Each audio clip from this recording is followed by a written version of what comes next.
আলাইকুম ভিউয়ার্স, আশা করি আলহামদুলিল্লাহ আপনারা সবাই ভালো আছেন। আল্লাহর রহমতে আমরাও ভালো আছি। তো আজকে আমি আপনাদেরকে তৈরি করে দেখাবো ঘাটকোরল ভাজি বা ঘাটকোরল শাকের ডাটা ভাজি। খুবই মজার, আমার শাশুড়ি আম্মার কাছ থেকে এই রেসিপিটা শেখা। আশা করছি আপনাদের কাছে ভালো লাগবে। তো এখানে আমার আম্মা এই ঘাটকোরল শাকের ডাটাগুলো এভাবে কেটে নিচ্ছে, আর পাতাগুলো আমি আলাদা করে রাখবো। ডাটাগুলো এভাবে আমি পানিতে ভালোভাবে পরিষ্কার করে ধুয়ে নিচ্ছি। আর ধোয়ার সময় একটু খেয়াল রাখতে হবে, অল্প একটু পানিতে বারবার হাত দেবেন, তা না হলে কিন্তু হাত চুলকানোর সম্ভাবনা থাকবে।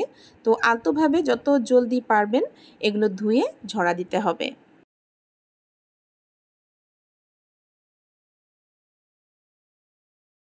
পানিটা ঝরিয়ে নিলাম। এবার চুলায় একটা পাত্রে একটু বেশি পরিমাণ পানি দিয়েছি। এখানে আমি ঘাটকোলের ডাটাটা সেদ্ধ করে নিব। দিয়ে দিলাম অল্প পরিমাণ লবণ, দিয়ে এর মাঝে দিয়ে দিচ্ছি ঘাটকোরলের ডাটাগুলো।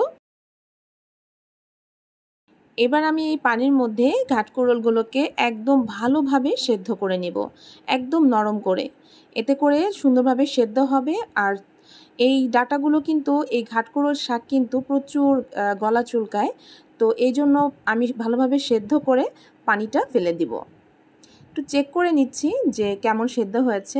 একটু সময় নিয়ে কিন্তু এটা সেদ্ধ করতে হবে। তো যখন চুলার বলকটা আসবে আপনারা অল্প আঁচ দিয়ে দেবেন, আস্তে আস্তে সেটা ভালোভাবে সেদ্ধ হয়ে যাবে। এবার পানিটা ঝরিয়ে নিচ্ছি। একটু ঠান্ডা হওয়ার পর এভাবে আমি হাতে ভালোভাবে চেপে চেপে এক্সট্রা যে পানিটা আছে ডাটার মধ্যে সেটা ফেলে দিচ্ছি। ভালোভাবে চেপে পানিটা ফেলে দিতে হবে, একদম যেন পানি না থাকে সেটা খেয়াল রাখতে হবে। সবগুলো এভাবে আমি পানিটা চেপে নিয়েছি। আর এখানে কড়াইতে আমি প্রায় হাফ কাপের থেকে একটু কম সয়াবিন তেল দিয়েছি। তেলটা একটু গরম হওয়ার পরেই প্রায় হাফ কাপের মতো পেঁয়াজ কুচি আর রসুন দিয়েছি, বেশ অনেকটুকু, হাফ কাপের মতো রসুনও আমি এখানে দিয়েছি। দিয়ে হালকা কিছুক্ষণ একটু ভেজে দিয়ে দিচ্ছি মিডিয়াম সাইজের একটা আলু কুচি। আলুটা একটু মোটা করে কেটেছি। এরপর দিয়ে দিচ্ছি চিংড়ি মাছ। আপনারা বড় চিংড়ি অথবা ছোট চিংড়ি, যে কোনো চিংড়ি মাছ এখানে দিতে পারবেন। তবে চিংড়ি মাছটা দিলে ফ্লেভারটাও ভালো আসবে, খেতেও কিন্তু ভালো লাগবে। আলুটা যে পর্যায়ে একটু সেদ্ধ হয়ে যাবে সে পর্যায়ে দিয়ে দিচ্ছি হাফ চা চামচ হলুদের গুঁড়া, সামান্য একটু শুকনো মরিচের গুঁড়া এবং স্বাদ মতো লবণ। যেহেতু আমি লবণ পানিতেই ডাটাটা সেদ্ধ করেছি, সেটা বুঝেই কিন্তু লবণটা দিতে হবে। এবার একটু উল্টে পাল্টে কিছুক্ষণ ভেজে নিলাম। ভেজে নেওয়ার পর দিয়ে দিচ্ছি সিদ্ধ করে নেওয়া ঘাটকোরলের ডাটা। যখন এই ভাজিতে দেব তখন একটু হাতে ছাড়িয়ে দিতে হবে, যেহেতু সেটা দলা পেকে আছে। আর এভাবে নেড়েচেড়ে আমি ভেজে নিব। এখানে কিন্তু আর কোনো প্রকার পানি আমি ব্যবহার করব না। চুলার আঁচটা মিডিয়াম হিটে রেখে এভাবে নেড়েচেড়ে ঘাটকোরলগুলোকে ভেজে নেব। কোনো প্রকার যেন এক্সট্রা পানি না থাকে।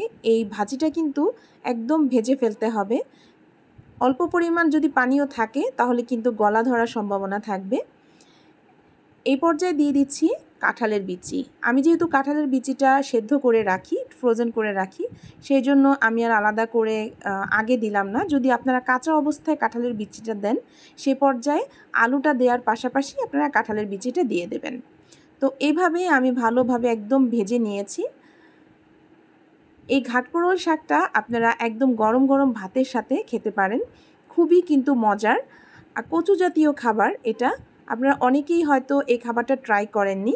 আশা করছি আমার রেসিপিটা দেখার পর ট্রাই করবেন।